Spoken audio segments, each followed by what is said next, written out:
I would say good morning, but it's afternoon. I'm grateful to Vanessa and the Bryant family for the opportunity to speak today. I'm grateful to be here to honor Gigi and celebrate the gift that Kobe gave us all. What he accomplished as a basketball player,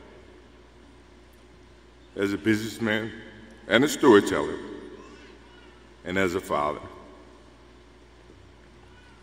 In the game of basketball, in life, as a parent, Kobe left nothing in the tank. He left it all on the floor.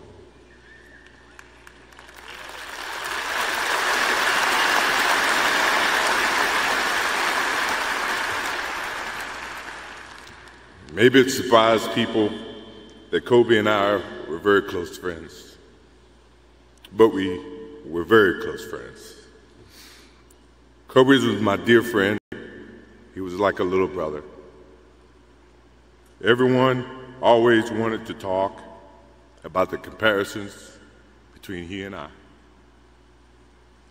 I just wanted to talk about Kobe.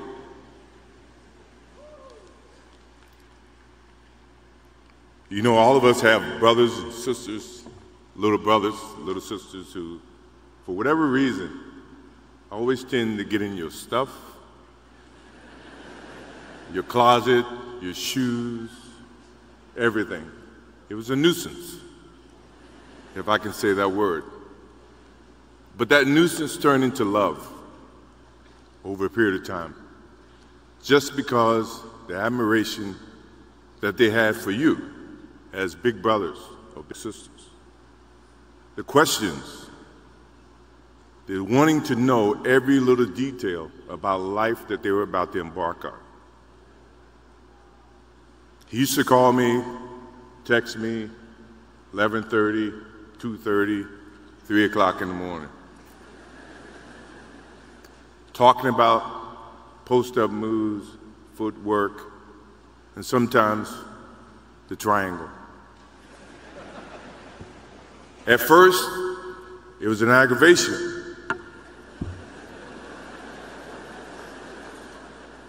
But then it turned into a certain passion. This kid had passion like you would never know. And it's an amazing thing about passion. If you love something, if you have a strong passion for something, you would go to the extreme to try to understand or try to get it. Either ice cream, Cokes, hamburgers, whatever you have a love for. If you have to walk, you would go get it. If you have to beg someone, you would go get it. What Kobe Bryant was to me was the inspiration that someone truly cared about the way I played the game or the way that he wanted to play the game. He wanted to be the best basketball player that he could be. And as I got to know him, I wanted to be the best big brother that I could be.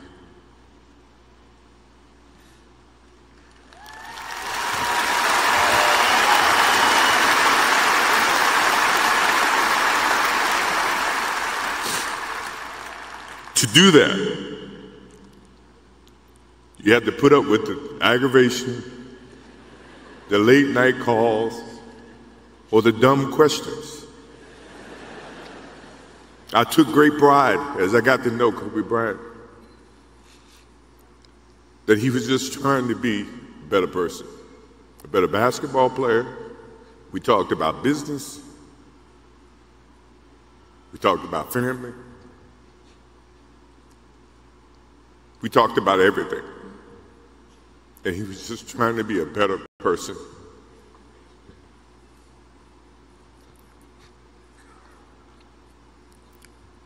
Now he's got me. I'll have to look at another crime meme for the next.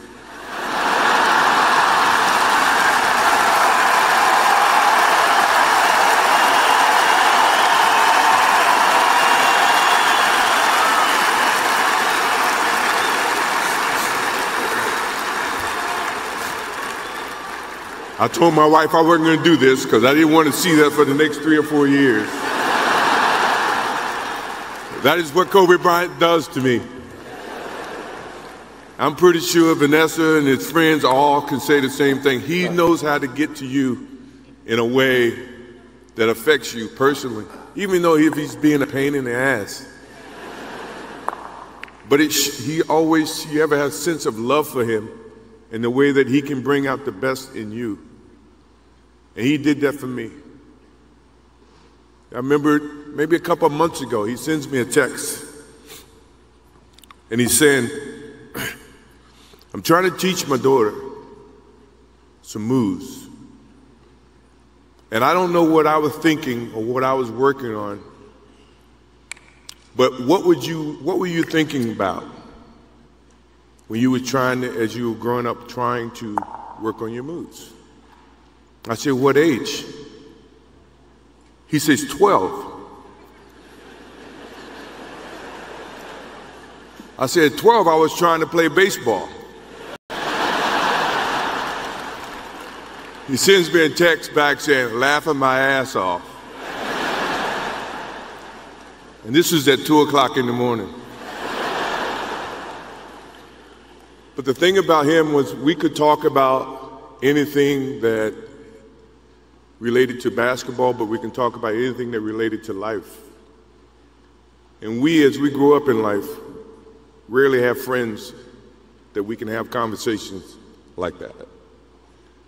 Well, it's even rare when you can grow up against adversaries and have conversations like that.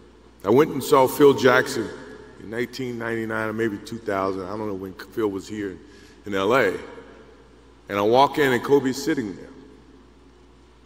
And the first thing, I'm in a suit. First thing Kobe said, did you bring your shoes? No, I wasn't thinking about playing. But his attitude to compete and play against someone he felt like he could enhance and improve his game with. To me, that's what I loved about the kid. Absolutely loved about the kid. No matter where he saw me, it was a challenge. And I admired him because his passion, you rarely see someone who's looking and trying to improve each and every day, not just in sports, but as a parent, as a husband. I am inspired by what he's done and what he shared with Vanessa and what he's shared with his kids. I have a daughter who's 30 who became a grandparent. And I have 2 twins. I have twins at 6.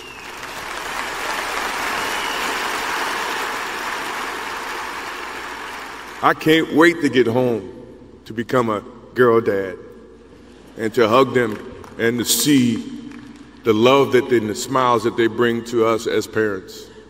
He taught me that just by looking at this tonight, looking at how he responded and reacted with the people that he actually loved. These are the things that we will continue to learn from Kobe Bryant. To Vanessa, Natalia, Bianca, Capri, my wife and I will keep you close in our hearts and our prayers. We will always be here for you, always. I also want to offer our condolences and support to all the families affected by this enormous tragedy. Kobe gave every last ounce of himself to whatever he was doing. After basketball, he showed a creative side to himself that I didn't think any of us knew he had. In retirement, he seemed so happy. He found new passions, and he continued to give back as a coach in his community. More importantly, he was an amazing dad, amazing husband, who dedicated himself to his family and who loved his daughters with all his heart. Kobe never left anything on the court. And I think that's what he would want for us to do. No one knows how much time we have. That's why We must live in the moment. We must enjoy the moment. We must reach and see and spend as much time as we can with our families and friends and the people that we absolutely love. To live in the moment means to enjoy each and every one that we come in contact with. When Kobe Bryant died, a piece of me died. And as I look in this arena and across the globe, a piece of you died, or else you wouldn't be here. Those are the memories that we have to live with and we learn from. I promise you, from this day forward, I will live with the memories of knowing that I had a little brother that I tried to help in every way I could. Please rest in peace, little brother.